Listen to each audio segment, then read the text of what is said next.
Scorpion wins. Flawless victory. Fatality. Здравейте, маниачета! Този път след доста по-дълга пауза и доста повече промени в живота ми се завръщам с нов клип и по-важното – нов мотор. Задължително преди първото му показване пред вас трябваше да го измия. Но преди да говорим за новото, нека дадем заслушането и на старото. R6 я продадох преди 3 месеца, продавах в Бургас на едно верче, така че е напълно възможно в бъдеще и тя отново да се появява в някои от клиповете ми. Определено ми служи вярно и беше доста забавна машинка.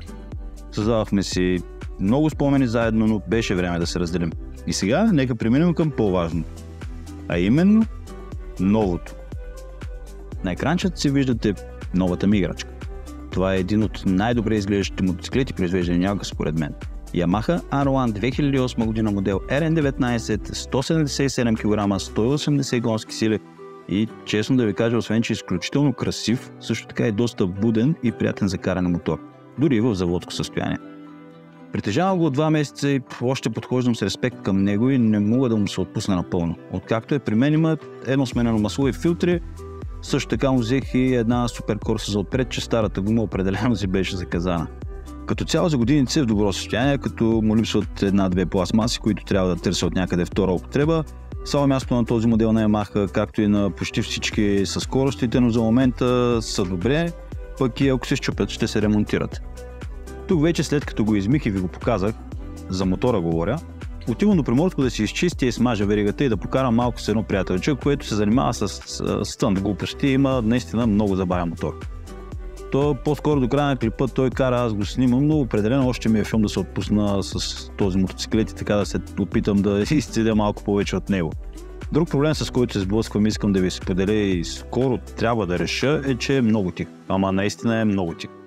За 5 години със старият мотор не съм изсекли толкова пътя, колкото стои за 2 месеца. И сега след няколко close calls, следващото нещо, за което ще се погрижа е генерацията. Като в Бургас още го имаме този проблем с шумните мотори и коли, акция шум, но по-добре да имам проблем с полицията, отколкото да се забия в някой, защото не ме е чул и не ме е видял.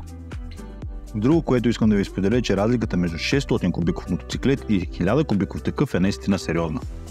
Трябва доста повече да се внимава с подаването на газ при ускорение и при спирането, защото наистина малко грешки би простил.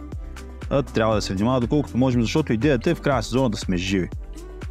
Лятото дойде, времето се стопли, изкарахме моторите готини, незабавни, но имайте едно ново. Или пък нямайте и се забавлявайте. Какво тако? Относно канала, нищо няма да казвам, защото вече трябва да си ме знаете. Може да кача клип след 3 дни, 10 дни или след 3 месеца.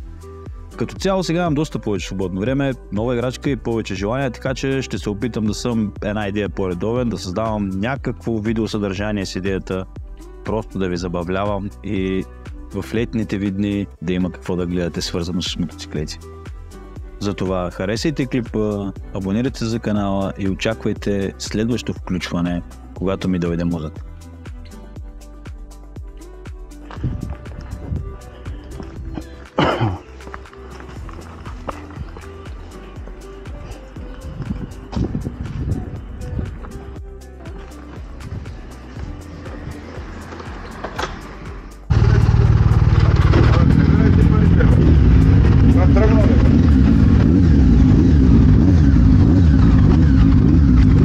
Вече се комплексираме.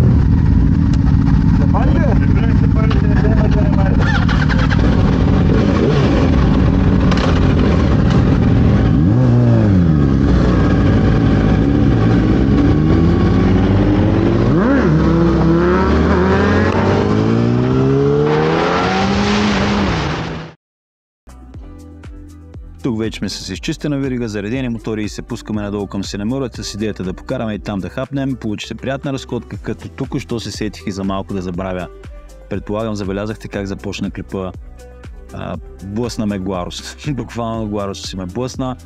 Добре, че се случи в село Варвара, където карах там с 60-70, нещо такова, но бях първи мотор, двете момчета караха зад мен и даже после като спряхме да огледам мотора дали нещо има, едното вика, човек можа да повярвам, както си карам и изведнъж гледам един горе си въргаля по земята. Така да случват се и такива неща, хубаво, че се случи с малка скорост и не го блъснах аз с тялото ми, примерно с глава.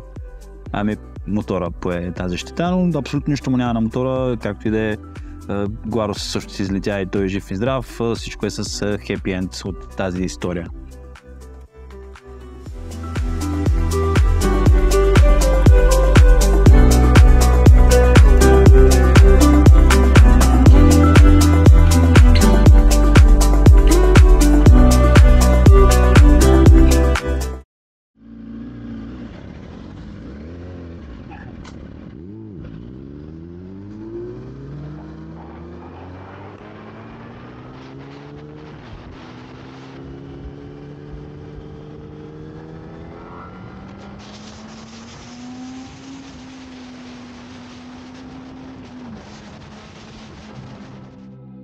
До краят на клипа споделям 2 минутки с каране, на който му е интересно да си ги изгледа, на който не му е. Благодаря ви за вниманието, чао и до следващият път.